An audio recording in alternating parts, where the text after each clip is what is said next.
The abandoned farm was supposed to be a place of quiet goodbyes. Instead, a single light in the darkest barn revealed something impossible.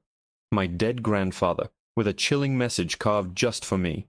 The old larder coughed and sputtered its way up the dirt track, its suspension groaning in protest with every rut and pothole. You know, it's funny. My grandfather used to drive this same road in a beast of a Soviet truck, hauling grain and beetroots, his face caked in the same dust that was now filtering through my car's ancient vents. He always came home smelling of the earth, of engine oil, and of a deep, unshakable pride. To him, this collective farm, the Red Dawn, wasn't just a place of work. It was the center of his universe. Now, it was just a forgotten stain on a map, a collection of ruins being sold off for pennies on the dollar to some developer who would probably just bulldoze it all for a luxury cottage community. That's why I was here. My mother had called, her voice tight, telling me the sale was final. I had one last chance to see it before it was gone forever. One last chance to walk the grounds my grandfather had walked, to breathe the air he'd breathed, and to say a final goodbye to a world that had died long before he did. My phone had lost signal about 20 kilometers back. Out here, the modern world felt like a distant rumor. The woods pressed in on either side of the track, a dense, silent wall of pine and birch. Then the trees broke, and the farm sprawled out before me under a bruised purple sky. It was even worse than I'd imagined. The main administrative building was a hollowed-out skull, its windows like vacant eye sockets. The towering grain silos were rusted behemoths, streaked with years of rain and neglect. Weeds, thick as my arm, had conquered the concrete, splitting it apart in a slow, relentless siege. I parked the Lada near the skeletal remains of a machine shed and got out. The silence was absolute, broken only by the wind whistling a mournful tune through a paneless window frame. The air, thick with the ghosts of diesel and manure, was also filled with the sweet, cloying scent of decay. I ran my hand over the peeling paint of a Zetor tractor, its tires long since rotted away, leaving it slumped on its wheel rims like a tired old beast that had finally laid down to die. I remembered Grandpa lifting me into the cab of one of these giants, the world seeming so vast and full of promise from that high perch. Now it was just a scrap heap. I spent the next hour just wandering, a ghost in a ghost town. I walked through the cavernous machine shop, where discarded tools lay on workbenches like surgical instruments left after a failed operation. I peered into the darkened interiors of the workers' barracks, imagining the boisterous laughter and cheap cigarette smoke that once filled them. Every crumbling wall, every piece of rusted metal, whispered a story of a life that was gone. My grandfather's life. A life of hard work, of simple certainties, and of a belief in a future that never came. A wave of profound sadness washed over me, so heavy it felt like a physical weight on my shoulders. The sun began to dip below the horizon, painting the clouds in fiery shades of orange and red. The long shadows of the buildings stretched out like grasping fingers, and a chill began to seep into the air. It was time to go. I had seen what I came to see, paid my respects. I turned back towards my car, taking one last panoramic look at the sprawling decay. The main building, the silos, the machine shed, and the old cattle barn at the far end of the property. It was the largest structure, a long, low building of dark wood and corrugated iron, set slightly apart from the others. Grandpa had spent most of his time there. He was the head of the dairy herd. He knew every cow by name, he'd say, and that's when I saw it. At first I thought my eyes were playing tricks on me, a flare from the setting sun reflecting off a piece of glass, but the sun was behind me, and this wasn't a reflection. It was a light, a soft, warm, yellow light, glowing steadily from a single window in the upper part of the old barn. My blood went cold. It made no sense. The farm had been abandoned for at least 20 years. The power lines had been cut down and sold for scrap more than a decade ago. There was no one here. There couldn't be anyone here. My mind raced through the possibilities. Vandals? Maybe. But who would come all the way out here to light a single, steady lamp? A campfire would flicker. It would cast dancing shadows, This was a constant, unwavering glow, like a single, old-fashioned light bulb or a powerful lantern. A security guard?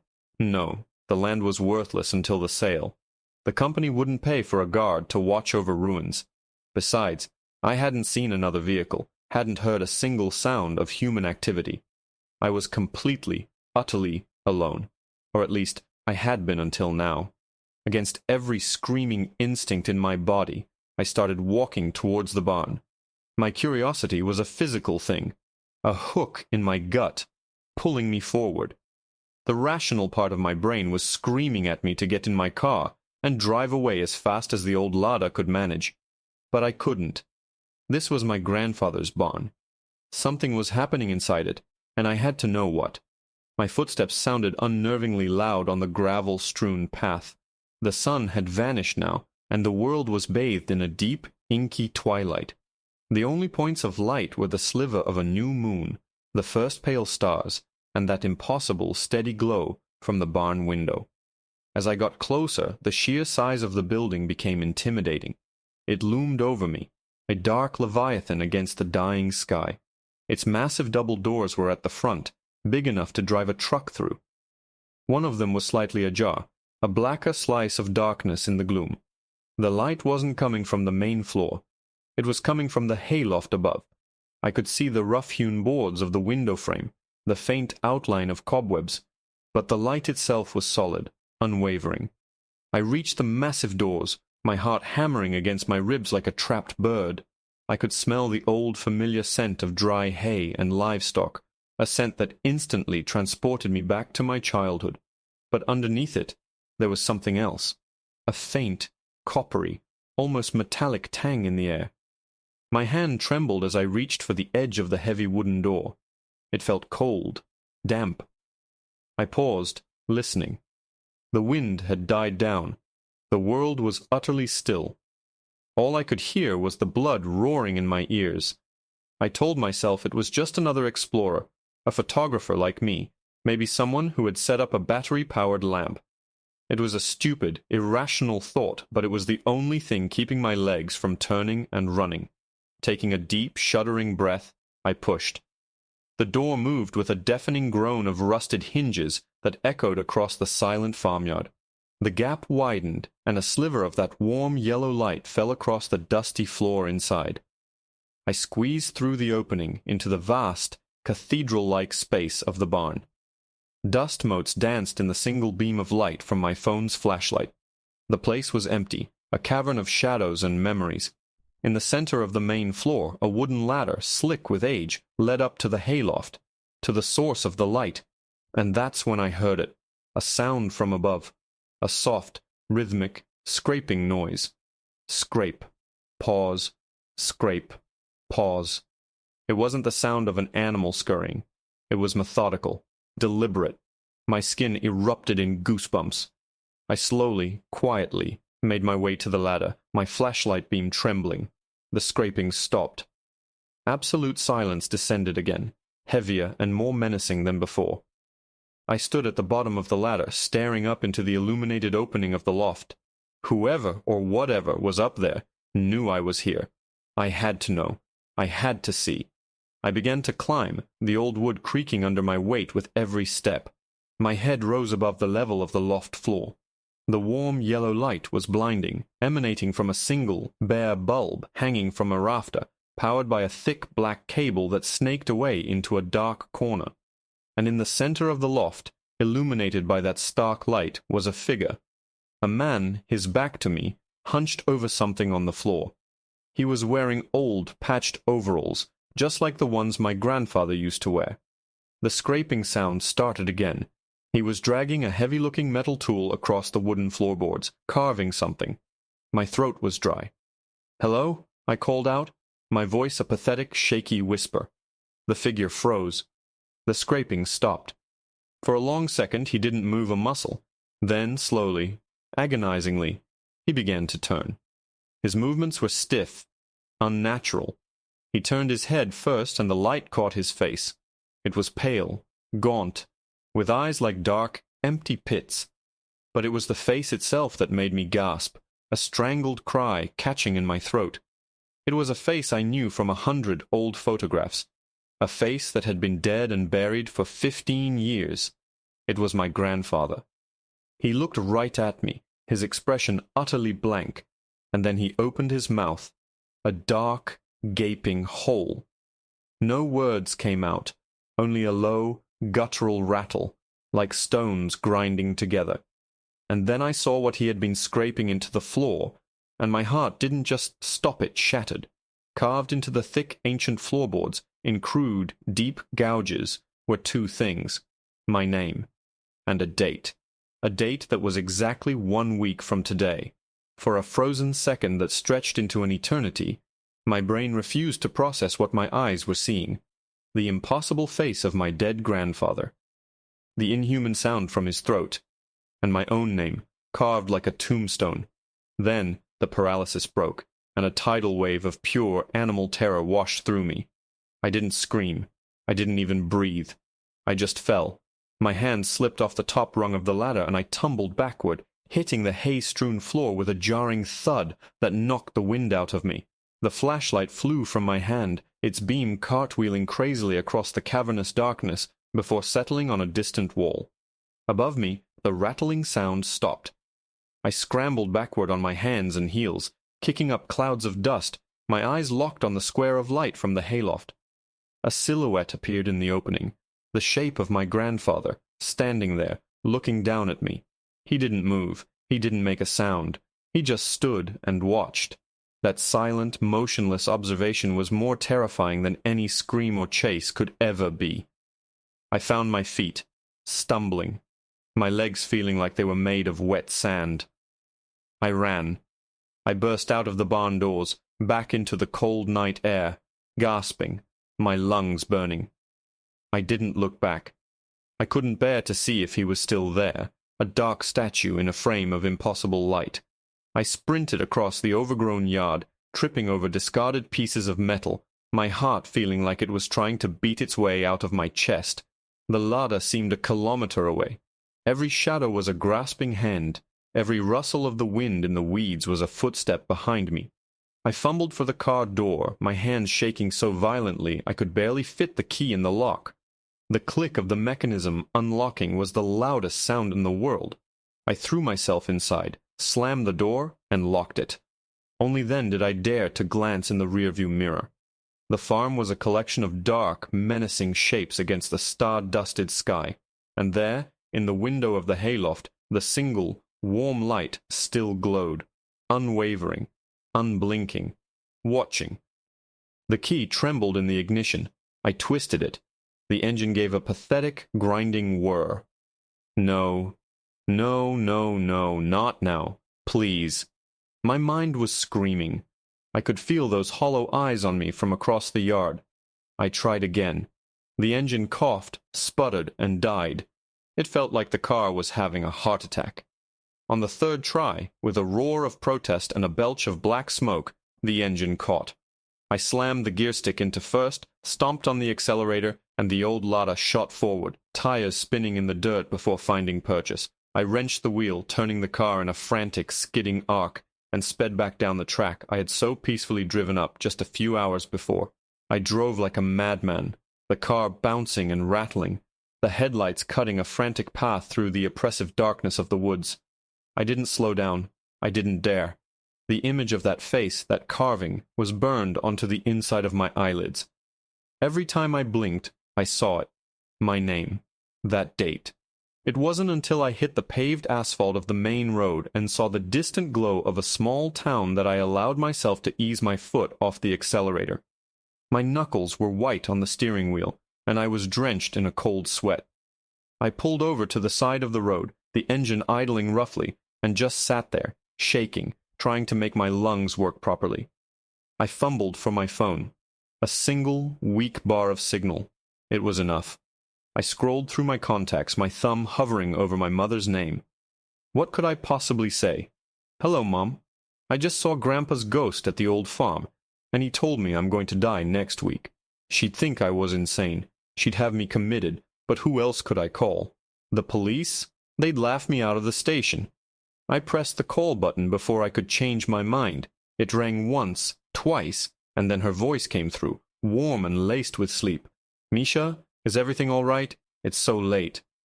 "Mom," I choked out, my voice cracking. "Mom, I went to the farm." Her tone sharpened instantly. "The Red Dawn? Misha, I told you not to. There's nothing there for you but bad memories." "There's something there, Mom. There's someone there," I said, the words tumbling out in a frantic rush. "In the old barn, the big cattle barn, there was a light on." There was a pause on the other end of the line. "A light? That's impossible. They cut the power years ago. It's just squatters, probably. Teenagers. You should have just left." "It wasn't squatters," I insisted, my voice rising in hysteria. "Mum, listen to me.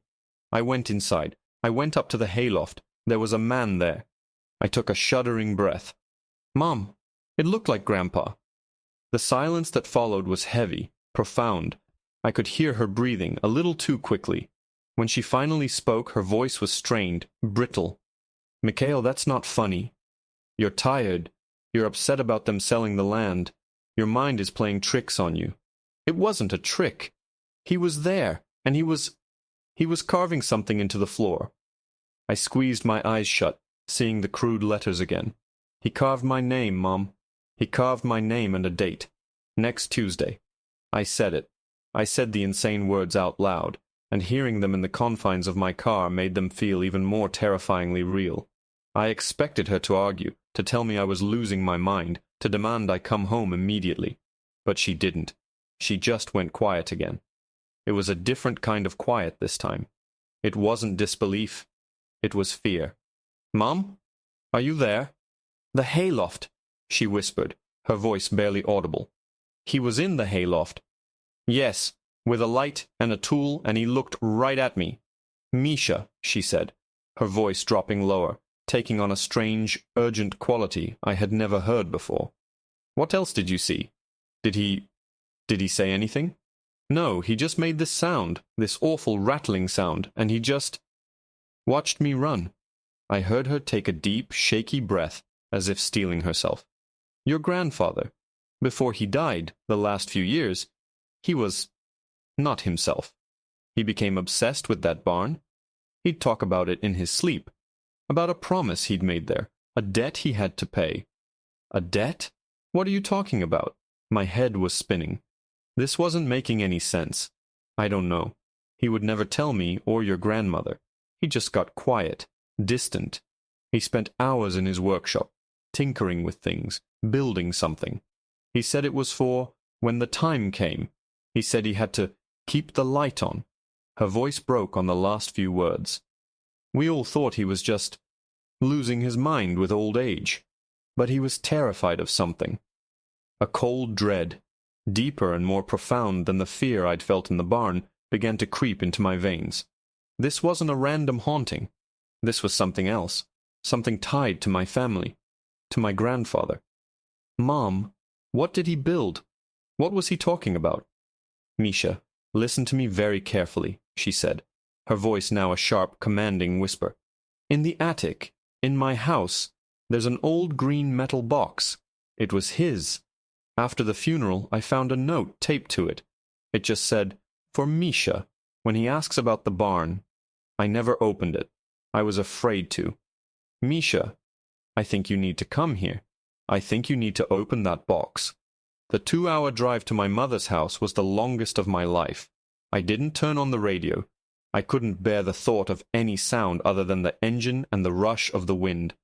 My mind was a chaotic vortex, swirling with the image of that gaunt, familiar face, the rattling sound, the carving on the floor, and my mother's cryptic, terrified words. A promise. A debt. Keep the light on. It was a language I didn't understand, but every word felt like a stone dropping into the pit of my stomach. What could my grandfather, a simple collective farm worker, have gotten himself involved in that was so terrifying? I pulled into her driveway just as the first gray light of dawn was beginning to bleed into the eastern sky. The lights were on in the kitchen. She met me at the door, her face pale and etched with worry lines I'd never seen before.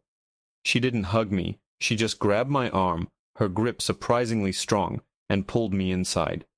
"Are you okay?" she asked, her eyes scanning my face, searching for something. "I don't know what I am," I answered honestly. "I feel like I'm going crazy." She led me to the kitchen table where a cup of steaming tea was waiting. She didn't press me for details, didn't ask me to recount the horror again. She knew I was telling the truth. The fear in her eyes told me that. "The box," she said, her voice low. "It's upstairs, in the attic." We didn't say another word.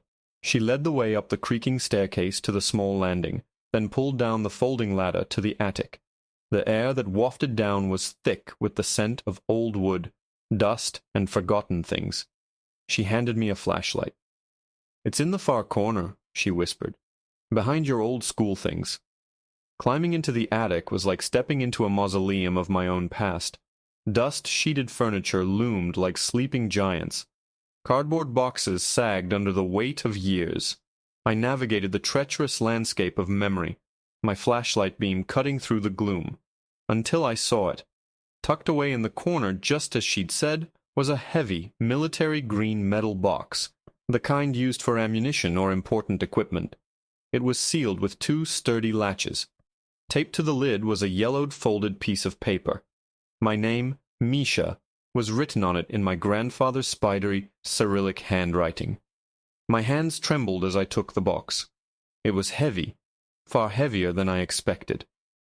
I carried it carefully down the ladder and we placed it in the center of the kitchen table, like some strange, unholy altar. For a moment we both just stared at it. This was it. The answer to a question I never even knew existed. With a deep breath I peeled the note from the lid. I unfolded it carefully. The message inside was short, just a few lines in the same shaky hand. "My Misha, if you are reading this, then the debt has come due, and I have failed to pay it in my time. The light is not a ghost, it is a machine, and the man you saw is not me, not anymore. Don't fight it, don't run. You must go back. You must find what I hid. The key is in the heart of the beast. The key is in the heart of the beast," I read aloud, my voice hoarse.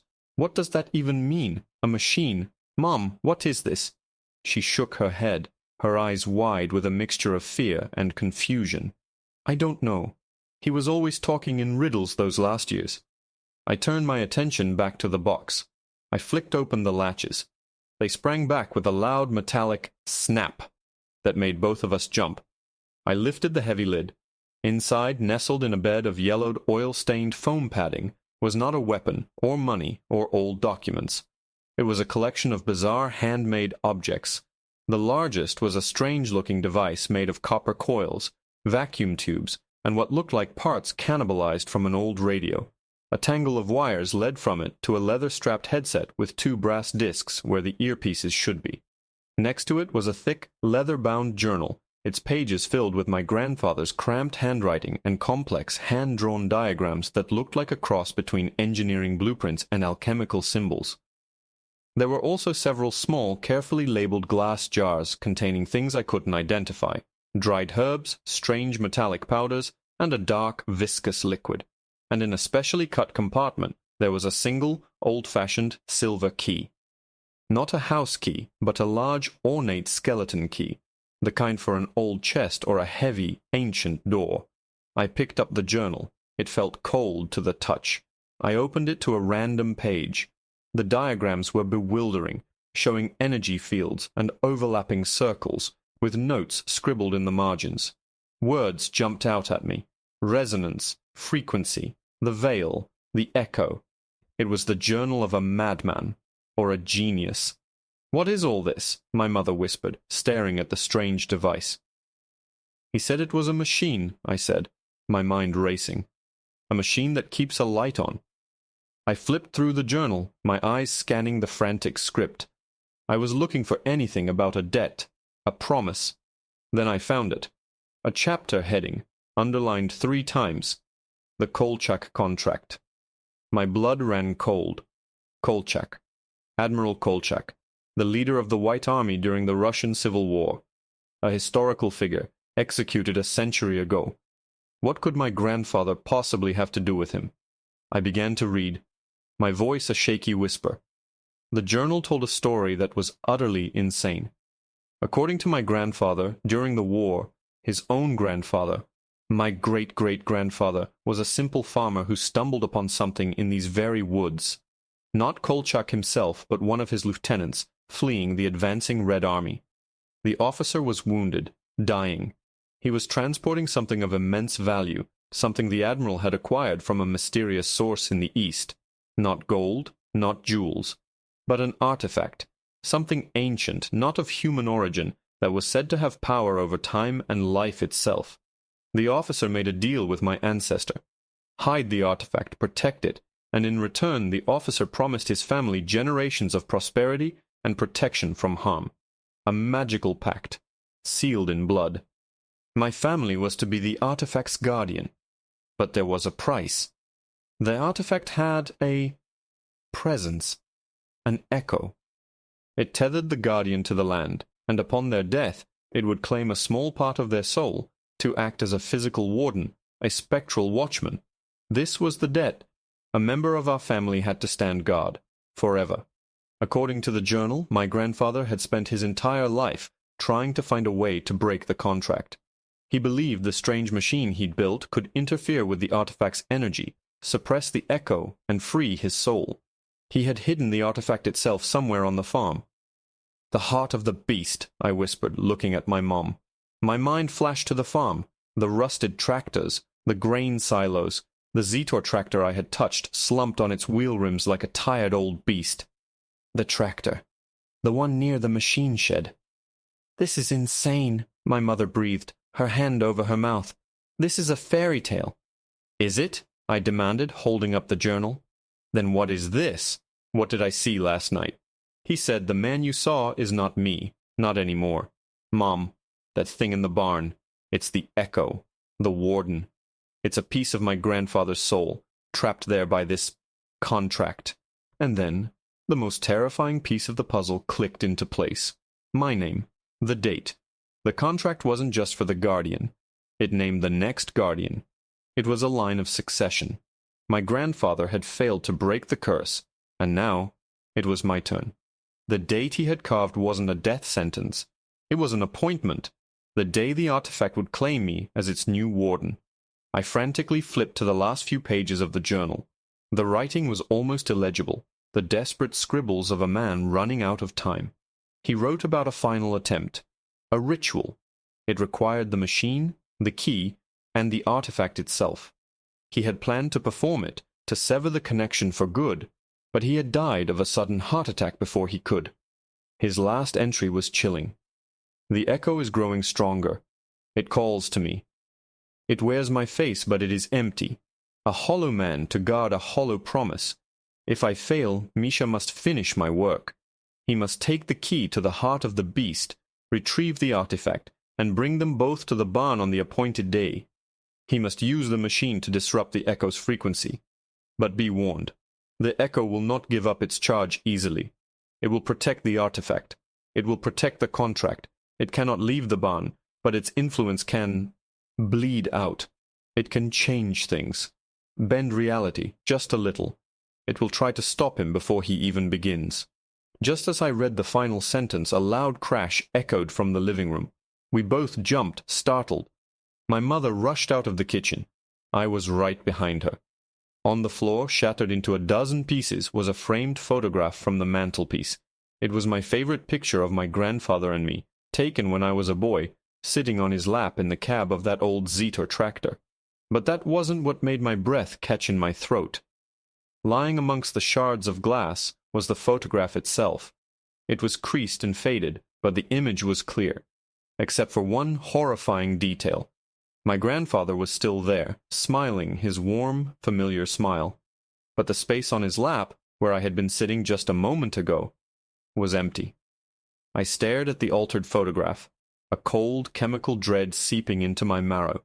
It wasn't just a picture, it was a message, a warning. The echo in the barn, the hollow piece of my grandfather, was already working against me, trying to erase me before I could even fight back. It can bend reality, just a little. My mother let out a small, strangled sob and stumbled back, her hand covering her mouth. This was no longer a ghost story. It was a war for my very existence. "We have to go back," I said, my voice surprisingly steady. The terror was still there, a live thing churning in my gut, but now it was mixed with something else, a cold, hard resolve. This thing, this contract, had stolen my grandfather's peace in death. It would not steal my life. We worked with a frantic, desperate energy. We carefully packed the strange machine, the headset, and the jars of powders and herbs back into the green metal box. I pocketed the heavy silver key. The journal, my grandfather's testament of madness and hope, I held in my hand. It was my only map through this nightmare. We didn't talk about the photograph. We didn't need to. We both understood. The clock was ticking, and reality itself was becoming unstable. The drive back to the Red Dawn collective farm was a tense, silent pilgrimage. The world seemed different now, the afternoon sunlight too bright, the shadows in the woods too deep. It was as if a filter had been lifted, showing me the unsettling truth that lay just beneath the surface of the mundane world. When we finally turned onto the dirt track, my mother gasped. The old Zetor tractor, the one I had touched just the night before, the one from the photograph, was no longer slumped on its rims. It was gone.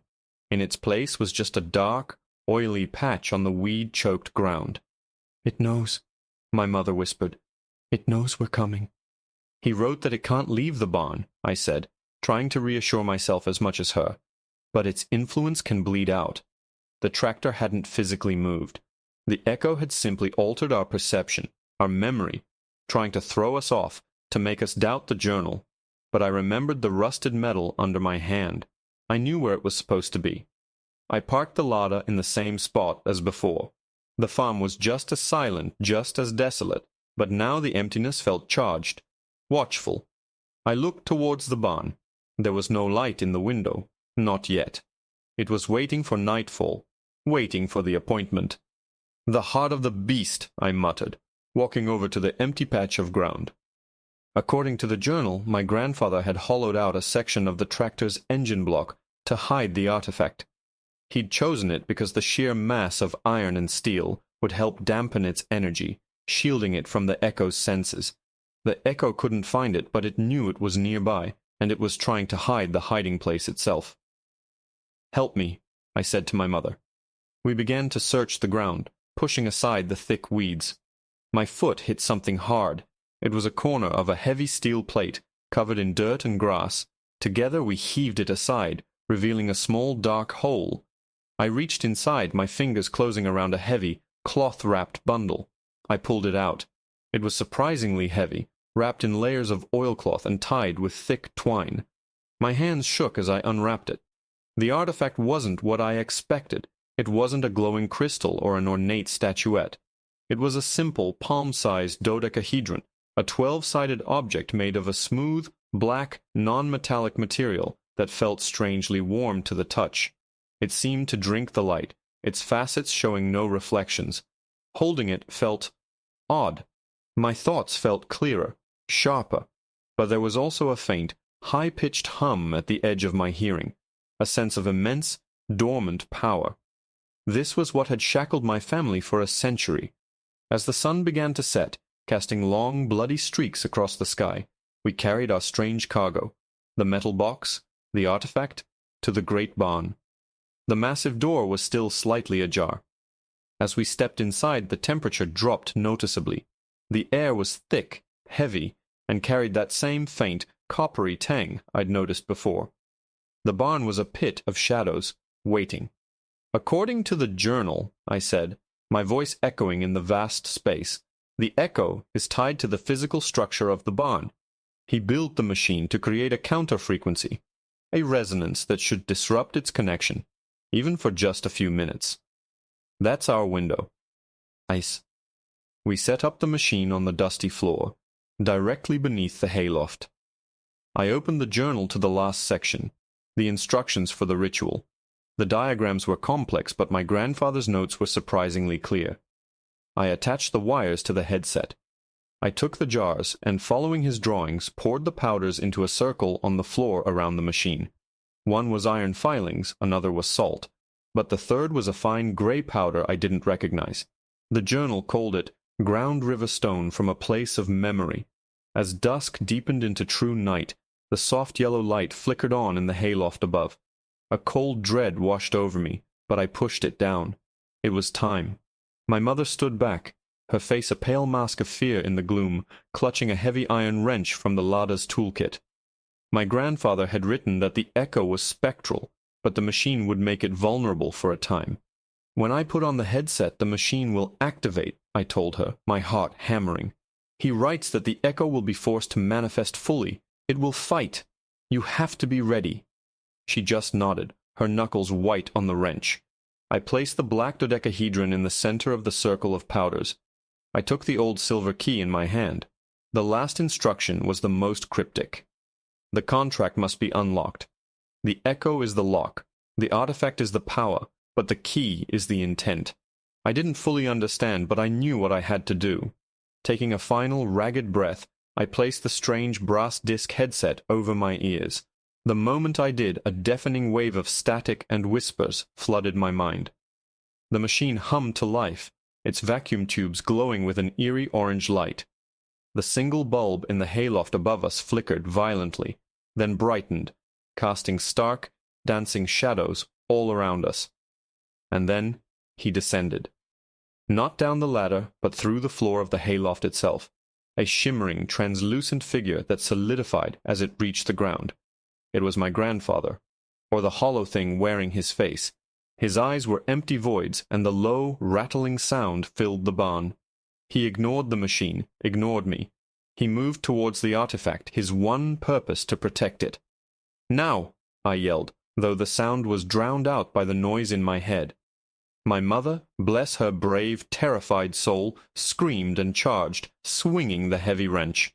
The tool passed right through the echo's shoulder with a shower of golden sparks, causing the figure to recoil, its form flickering wildly. It turned its empty eyes on her, raising a spectral hand. I knew I only had seconds. The whispers in my head were a chorus of ancient, binding words. I could feel the contract, a cold, heavy chain wrapped around my soul. I raised the silver key. I didn't try to touch the echo with it. I held it up, pointed at the artifact, and focused all my will, all my intent, on a single thought. I do not accept. This debt is paid. Be free. I plunged the key not into the echo, but into the beam of light connecting the machine to the artifact. The moment the silver key entered the energy field, there was a sound like a thunderclap, and a bell ringing at the same time. A wave of force exploded outwards, throwing me and my mother back. The light from the machine and the bulb in the loft went out, plunging the barn into absolute darkness. The noise in my head vanished. Silence, complete and total. I lay on the floor, gasping, my ears ringing. "Mom!" I called out into the blackness. "I'm here," she answered, her voice shaky but close. I fumbled for my phone, my hands shaking uncontrollably, and switched on the flashlight. The beam cut through the dust-filled air. The machine was dead, its tubes dark. The circle of powders was scattered. The dodecahedron sat in the middle of the floor, no longer warm, just a piece of cold, inert material. And of the echo of my grandfather's hollow warden, there was no sign. It was gone. A faint light made me look up. Through the open barn door, I could see the first pure, clean light of dawn painting the sky. A new day. We had made it through the night. I felt a profound sense of lightness, as if a great weight I didn't even know I was carrying had been lifted from my shoulders. The air in the barn no longer felt heavy, just old and dusty. We packed up the dead machine in silence. I picked up the artifact. It felt like nothing more than a strange paperweight now. We walked out of the barn and into the morning light. As I closed the great wooden door, I glanced back at the Zetor tractor. It was there again, slumped on its rims, covered in morning dew, as if it had never been gone, as if reality had snapped back into its proper shape. We drove away from the Red Dawn Collective Farm without looking back. We buried the green metal box, the machine, and the journal deep in the woods miles away. The dodecahedron, the source of it all, I threw into the deepest part of the river on the way home, watching it sink into the black water without a ripple. My life is normal now. I have a job, a family, but sometimes, late at night, I think about that barn. I don't think I defeated a ghost. I think I freed one. I freed my grandfather from his eternal watch, severed a chain that had bound my family for generations. The Red Dawn is gone now, replaced by expensive cottages with manicured lawns. But I know that what happened there was real, and I know that my grandfather, wherever he is finally at peace. The light is out. The debt is paid.